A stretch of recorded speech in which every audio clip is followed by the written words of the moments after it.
Who died, Lee? You! Detective you? Not you, you! Who? You! Who? Do you understand the words that are coming out of my mouth? Don't nobody understand the words that are coming out of your mouth, man.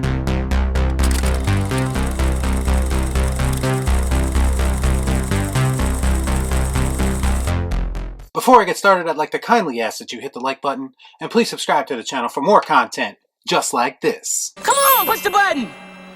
Yeah, come on, push a button! It's tough having a movie channel in 2021. I feel bad sometimes because it seems like every single new movie that I watch doesn't really impress me. So in the interest of not being too negative, I try to sprinkle in some retro reviews every once in a while. And this week just so happens to be the 20th anniversary of Rush Hour 2. Some might be asking, is Rush Hour 2 worth revisiting? And to that question, I would definitely say yes. Goddamn right, that's the only way I work, Cap. In fact, I would say it's a solid follow-up to one of the best buddy cop movies of all time. Rush Hour 2's plot kind of follows the Lethal Weapon 2 formula, basically making the sequel have some kind of connection to one of the main characters' past. That being the connection to Lee's father's murder. The idea is to make things more personal this time around, and by action comedy standards, it does just that. I remember when this movie first came out, my family was so excited to go see it, because Rush Hour 1 quickly became one of the most rewatchable movies for us.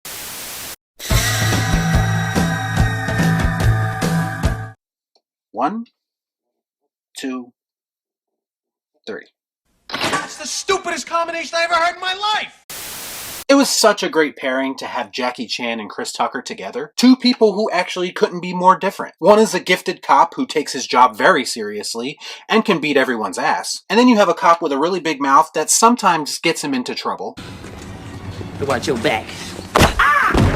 And they basically put their differences aside and come together to accomplish a goal. Something that a lot of people can learn from in 2021. The most important part was Jackie and Chris Tucker had amazing chemistry, and that continued into Rush Hour 2. And it feels very organic. At the start of this movie, they're in a much less professional situation. Carter's on vacation in China, and he just wants to have a good time. I'm on vacation, man, and I want some loose shoes. But Lee is low-key working still, and this kind of forces Carter to get involved. This movie, like the original, is directed by Brett Ratner, who honestly has a less than impressive filmography. But like Michael Bay with Bad Boys, these two Rush Hour movies are easily the best thing that Brett Ratner has ever done. Of course, that has a lot more to do with Jackie Chan and Chris Tucker than it does with Brett Ratner's direction, but hey, you gotta take a win where you can get one. You gave me $500 chips because I'm black? No, sir. This is an action comedy, but it definitely feels like they leaned more into the comedy for the second one. There's so many hilarious lines and memorable scenes in this movie.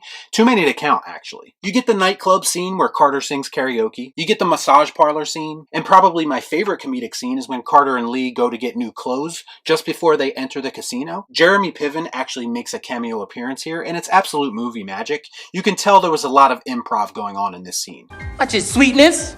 He's got some fire to him. Honey cups. I like that. Little Kim, I'll be back. They do reuse a lot of the same jokes from Rush Hour 1, just flipped in the other direction because Carter is the one who's now in a strange place. It might come off as kinda cheap in a lesser movie, but honestly, it works here and the jokes still hit. Interesting also is that how a lot of the jokes in this movie are racially motivated, and that goes in both directions, which would obviously be a no-no in today's cinema, but it's refreshing to watch these movies and see a time when people didn't take themselves too seriously. They were just having a good time, doing what comes natural, and embracing some stereotypes, all of which things that people aren't able to do anymore for some reason. We never panic. Yeah, right. When Godzilla's coming, y'all be tripping. I seen the movie. You be Gayaka, Gayaka! I really enjoyed the female antagonist in this movie, played by Zhang Ziyi. She's basically a female gangster. I always thought that this movie should have made Zhang a bigger movie star, because I honestly thought she was really great. She has these moments where she kicks Carter's ass, but it's not done in a forced preachy kind of way like it's done nowadays. She's established as a legit badass early on. And even in her final confrontation with Carter, where he does eventually get the upper hand, he basically gets lucky in beating her, because the whole time he's kind of distracted because he's actually flirting with her more than he is trying to hurt her. Which is dangerous when you're fighting a dangerous woman. But you one crazy ass bitch!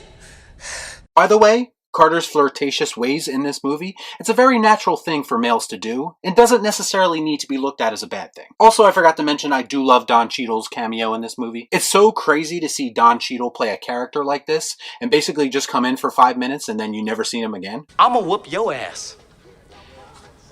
And then I'm gonna whoop your ass. Jackie Chan is obviously amazing at all the physical stuff he does for this role, in pretty much every role he's ever had. The way he uses the environment in fight scenes and in chase scenes, it's really pretty amazing, still to this day. It's still really awesome to see people doing real stunts in front of the camera, rather than just using CGI or cuts or stunt doubles. It's much more impressive Jackie's way, and that's why a lot of people appreciate him. Jackie, always okay.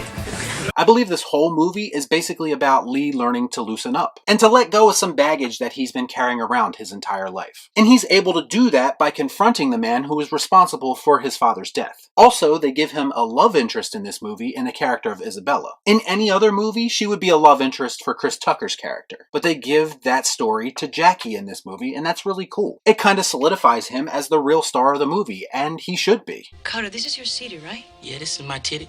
This is my city.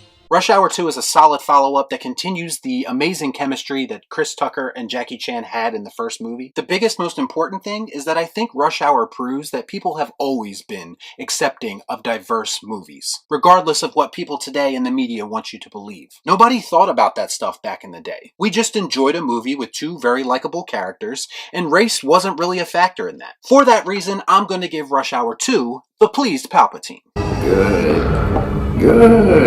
So have you seen Rush Hour 2? I'm sure you have. If you have, let me know what you thought about it in the comments down below. As always, please like, comment, share, subscribe to the channel, hit that bell for notifications, and I'll see you next time right here on Real Shift. Thanks for watching. Peace out. Y'all be cool. Nah.